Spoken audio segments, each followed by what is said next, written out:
if you set aside combat operations, you then, which are huge now, but then you get into a whole realm that the military is not that equipped to deal with, even though since the Cold War ended, we've asked them to be on the front lines of making things happen that are non-military. Like what? Like what? Things like, we call it nation building. What does that really mean? Developing countries that have been ravaged by war, getting in the midst of burgeoning civil wars and trying to make peace without using weapons.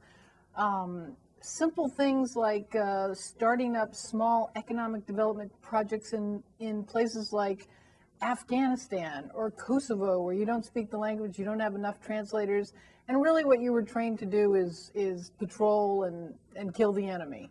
When you're out with the troops and talking to the commanders in the field, how do they react and respond to that part of the job? You know, increasingly, they're wondering, how long is it going to take for Washington to realize that they're not trained to do this? Where's the State Department?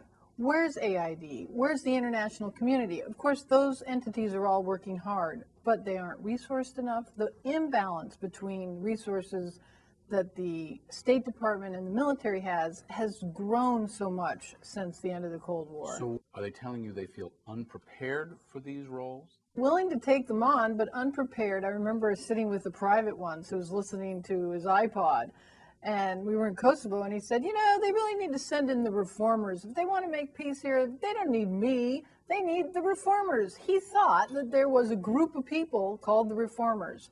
Well, unfortunately, that group is very small. It's not really developed, and it's not trained with the mission like the military is trained with for years to go in and figure out how to deal with these very complex questions. They don't have the same sort of training, professional training, to be able to do that.